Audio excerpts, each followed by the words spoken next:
আসসালামু আলাইকুম। আমি একজন মালয়েশিয়া প্রবাসী। হাদি ভাইয়ের বিচার চাইতে গিয়ে আমার ভাইয়েরা গুলি খেয়েছে, বোনেরা লাঠি পিঠে খাইয়েছে।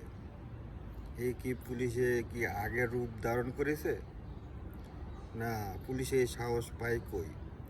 এই পুলিশকে এই সাহস কি ডক্টর ইউনূস দিয়েছে? কে দিয়েছে? হাদি ভাইয়ের বিচার কেন এখনো হয় নাই? হাদি ভাই কি দেশের জন্য কাজ করে নাই?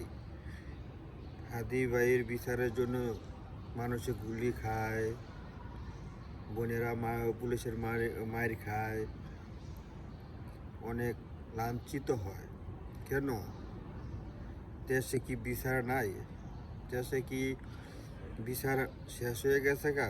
আগের স্বৈরাচার যে সরকার ছিল, এই স্বৈরাচার সরকারের আমল কি এখনও আছে?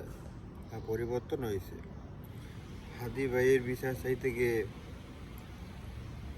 দেখলাম অনেকে গুলি খাইল। কেন? পুলিশে কি আগে রূপ ধারণ করে রূপ ধারণ করতেছে? না, পুলিশের যে পোশাক পাল্টাইছে কিন্তু চরিত্র পাল্টাই নাই। কেন? পুলিশে এই সাহস দিয়েছে কারা? তাদের বিচার করা হোক আগে।